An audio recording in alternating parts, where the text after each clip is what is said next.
So now it's time to introduce a very special man. We are so honored to have him come to Salt Lake City. This is his only Comic-Con appearance in the United States in 2016.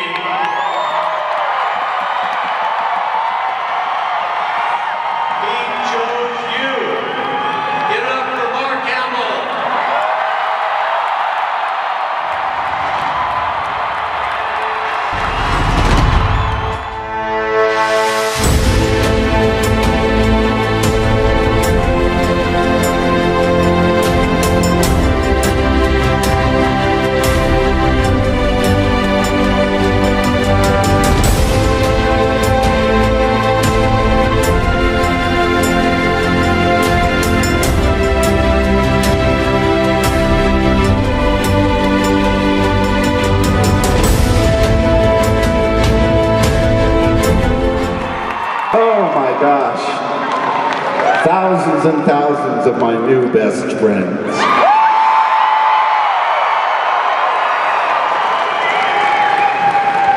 I think I need a swivel chair. All right. First of all, fix the hat hair.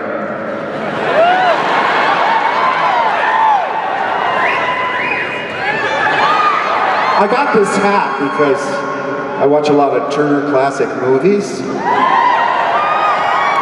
There was a time in this country when no self-respecting man would leave the house without a hat. So, first of all, thanks for coming.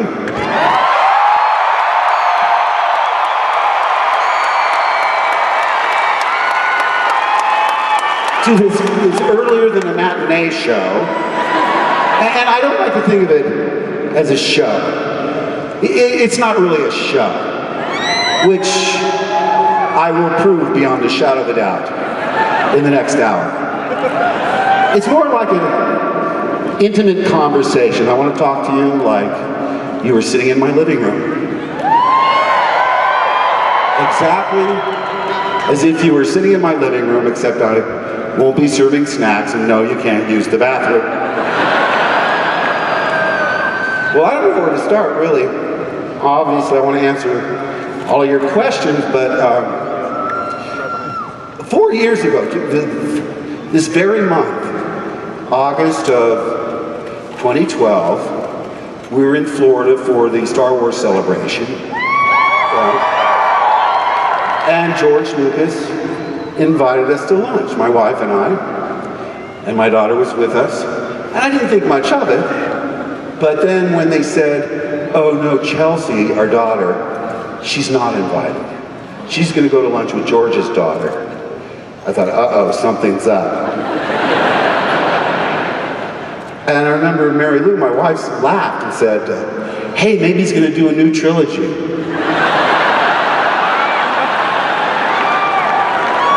Well, I laughed and laughed, because he specifically told me, after 1, 2, and 3, we're not going to do any more. I don't want to be doing these things in my 70s. That's George talking. I'm not in my 70s yet. But, so I just laughed it off. I said, no, you know what? With George, I think it's probably because they're releasing the movies in 3D. He's probably going to want me to do some sort of DVD extra or something for the 3D release. Well, who knows? But certainly not what she suggested. So we go. Chelsea goes off to lunch with George's daughter. And George goes, well, I'll put this guy in my hat. I'm going to be turning Lucasfilm over to Kathy Kennedy and selling Lucasfilm, and I think they're going to want to do another trilogy. Now, if you don't want to do it, we won't recast, we'll write your character out. Now, I kept a real poker face, right? I mean, I felt like somebody hit me in the stomach really hard, but I didn't show any reaction. Carrie Fisher, of course, went, I'm in! I said, Carrie. Carrie, poker face, talk to your agent first. Not only did she immediately say, I'm in, but she says, is there anything for Billy in it? That's her daughter. And of course, now Billy plays Connix. So this was totally unexpected. And it started a trend. So many of the things I'd done early on were coming back again. You know, I'm a big fan of John Wesley's ships. So when The Flash came back on TV, I was right there. You know, I watched every episode, thought it was really well done, so smart, so well written.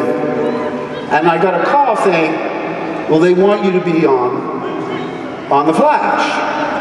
And I'm a contemporary of John's. He's about my age. And I thought, okay, well, he's in prison for being wrongly accused of killing his wife.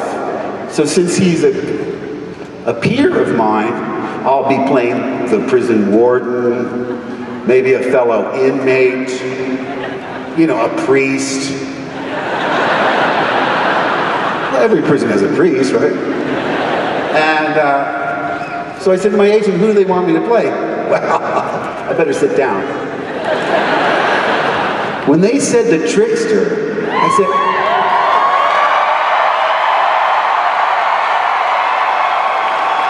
I said, are you kidding me? It was pretty hard to rock that leotard 20 years ago.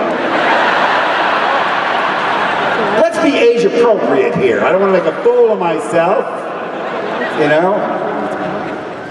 But again, they're so smart.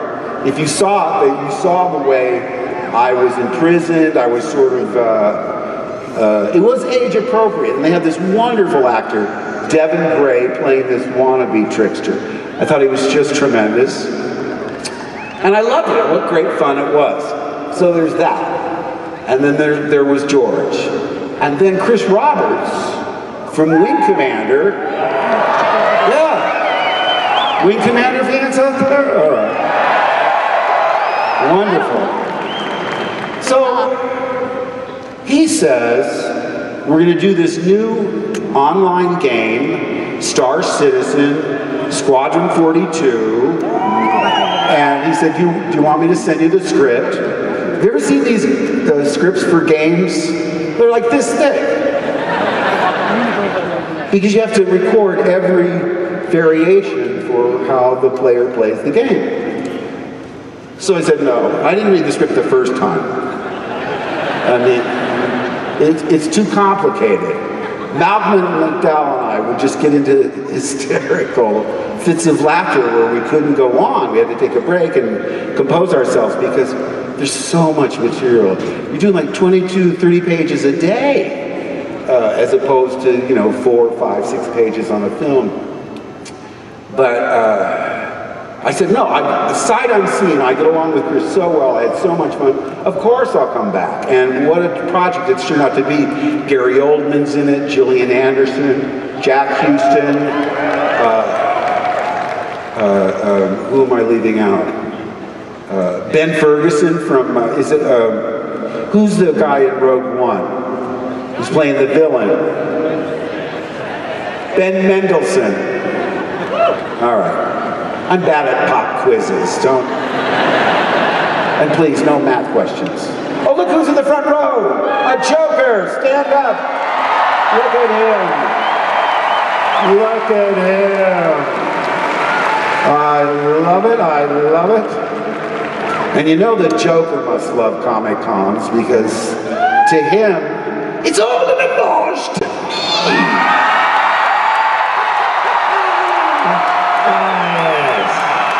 Yes. All those wannabe Jokers lurking about with their little Harley Quinns on their arms.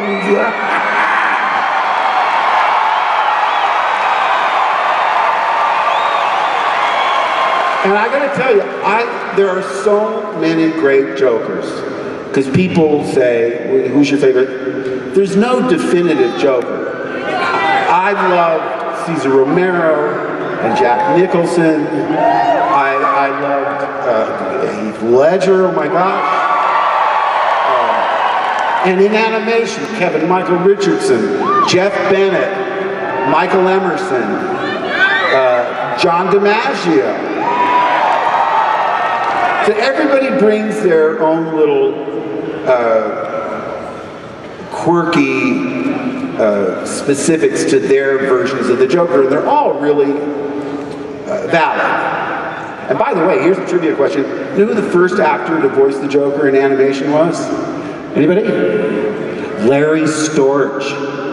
Remember Larry Storch from F Troop? A couple of episodes of Sergeant Bilko, and he was on Ghostbusters, the TV version, not the, yeah, remember? It was him and the actor from Mikhail, no? Oh, I don't know, but it was Larry Storch. So what do we want to talk about? I don't know what to talk about. Do you guys know you probably would understand me better if you knew I was the middle of 7 children. My dad was in the Navy, right? And you know, I went to 9 schools in 12 years. We'd always move coast to coast to coast to coast. And then when I was living in Virginia, we got transferred to Japan for the last 2 years of high school. I went to my junior and senior year at Yokohama High. Now, not many of you have an alma mater that gets a big laugh after the first line of their alma mater, but all our alma maters started out, in the shadows of Mount Fuji. Hold for laugh. Stands our school so dear, Yokohama High. Anyway, but there's a Sacco punchline at the get-go. So, and I was always, people said, well, when did you decide you were going to be an actor? I didn't know how I wanted to be in show business, but when I started reading Famous Monsters of Filmland magazine to find out how they did the dinosaurs in King Kong. I remember seeing a TV show where they showed behind the scenes at Disney making cartoons. And I saw them, I said, wow, there's somebody that gets up in the morning, has his breakfast, kisses his family goodbye, and then goes to work and does the voice of Donald Duck. I want that job! I want that job! I want to make Tyrannosaurus Rex run across the screen. So I didn't really know how this would happen. I loved comic strips and comic books, and I drew, and I sort of idolized Charles Schultz and Mad Magazine. But I didn't know how this would happen, and I sort of had to keep it a secret because, you know, if I just said to my family I want to be in show business, I would have been brutally ridiculed. I was anyway, just for existing. But if I told them what my secret desire was, forget about it. But I always knew. I seriously always knew, but couldn't really, I didn't know how to go about it. I didn't know anybody in show business. I didn't know how you did these things or where you went. But I think it's possibly because I always was, I had a sort of a alternate reality that I could go into when my sisters got too annoying. You know, it's like the secret life of Walter Mitty. There's always a thought bubble. Oh, and I'm sure you all relate. You wouldn't be here if it wasn't really important for you to escape reality. You want that. You need that. Because you look in the papers and it's all so horrible with people fighting and killing each other. And we don't want that. We don't want that. We want to go to our happy place. And right now, this is my happy place. Oh, yeah. Now, I could probably just blather on, and I've been on the radio, and people say you're the perfect guest because we say, welcome to the show, and 25 minutes later, they say, well, we're just about out of time. And we haven't even asked you a question. So if there is a question that you want answered, you know what's so funny? Here you all, look at all your expectant faces, just filled with hope and optimism. You made all this effort to come today, get babysitters for the kids, or bring the kids, or make sure the pets are taken care of. And you've come to hear just one little factoid about a movie I'm contractually forbidden to talk about. Isn't that funny? I can't talk about it.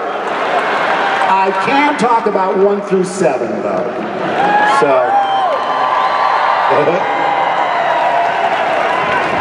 And I'm afraid to do anything these days.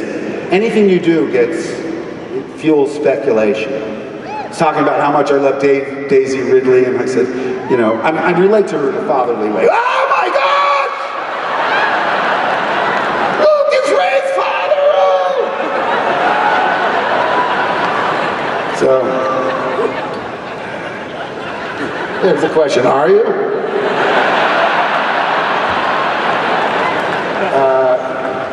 So then I started really messing with fans, you know? I said, happy birthday to John Boyega, who was sensational in episode 8. Typo or spoiler? You be the judge. You should know by now. Don't believe a word I say. I'm a professional liar. I get paid for making stuff up and pretending. Why would anybody believe me? Joker, trickster, deadbeat, father, not necessarily in that order. No. I've been married since 1978.